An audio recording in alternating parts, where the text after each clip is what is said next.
Good morning, Cudas, and welcome back to school. My name is Tanya. Yeah, school. Woo! Come on, Ainsley, we're supposed to encourage the school with our exciting morning news. Sure is exciting. Ainsley, I think you have a pimple. Tanya, that's probably just one of my freckles! Oh, yeah, never mind, it is. What is a freckle? Okay, so we have certain cells in our skin called melanocytes that produce melanin. This is the same stuff that colors our hair and eyes. No one's born with freckles. They develop over time as two things come into play. The first factor is genetics. Genetics play a sort of key role on whether you'll receive freckles when you grow older, and people with light skin and red hair will be more likely to obtain freckles.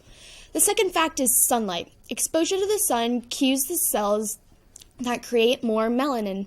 The reason behind this is that melanin absorbs and reflects harmful UV rays, protecting our DNA getting damaged and our skin being burned. I never knew that.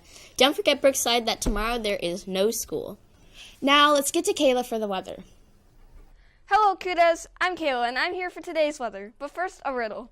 What two things can you never eat for breakfast? Now on to the weather. Today, it will be partly cloudy with a high of 85 and a low of 68. And tomorrow, it will be partly cloudy with a high of 81 and a low of 68.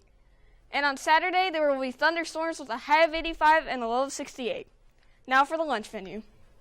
Today, we have turkey supreme with roll, chicken sandwich, 1905 salad, baked beans, cucumber coins with dip, apple slices and mixed fruit, and peach juice. Now for the answer. The answer is, it's lunch and dinner. Now back to the anchors. Thanks, Kayla. Speaking of weather, I have some interesting facts to tell you. Sure. So, snow isn't always white in the California, Sierra Nevada mountains and the alpine regions of Colorado. Pink snow is occasionally spotted. It's caused by a microscopic reddish-colored algae, Calodemonas nivalis, that lives only in cold climates.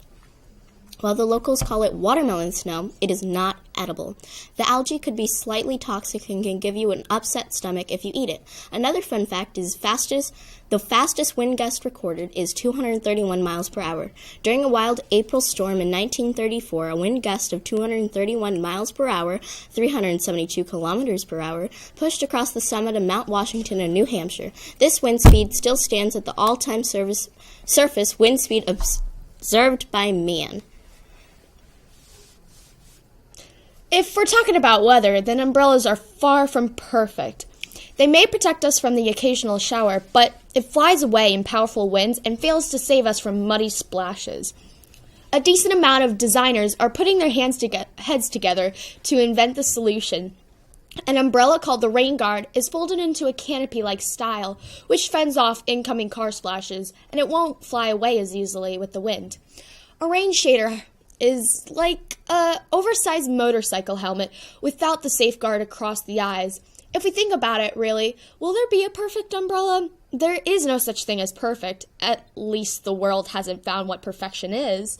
Maybe the umbrella is fine the way it is, with its little flaws. Well, that's all we have for today. Stay tuned for teacher announcements. Bye. Wait. Don't we have a... Oh, shiza. No, I screwed